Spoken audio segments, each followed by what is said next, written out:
Écrire le premier son dans une pièce est toujours un geste très, très délicat. Il y a une page blanche, rien.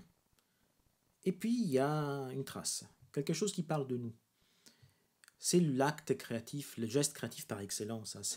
C'est le doigt de Dieu qui touche Adam dans la chapelle Sistine. Euh, le problème de tout ça, c'est que si on met trop de responsabilités sur cela, si on accorde trop d'importance à cela, et qu'on sent trop le poids de cette responsabilité, ça peut nous inhiber, ça peut nous bloquer, et ça peut nous empêcher de commencer même à écrire. Une stratégie compositionnelle que je trouve très utile pour éviter ce blocage de la page blanche est de penser que ce qu'on écrit, en réalité, n'est pas le tout début de la pièce. C'est quelque chose qui sera quelque part dans la pièce, peut-être au milieu, peut-être à la fin, s'il se trouve même au début. Mais ça, on le découvrira par la suite.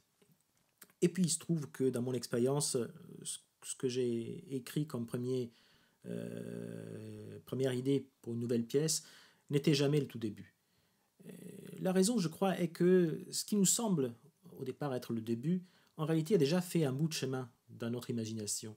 Et il y a besoin de faire ce chemin à l'auditeur, et donc de l'introduire graduellement à tout cela, et donc de construire un véritable début pour l'amener jusqu'où on est arrivé quand on commence à écrire la pièce.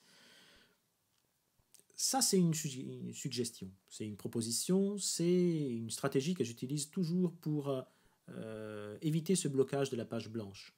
Si vous en avez d'autres stratégies qui vous permettent d'écrire de commencer à écrire plutôt de manière indolore, très bien. L'important, c'est de les mettre en œuvre et donc de commencer à écrire. Bon travail!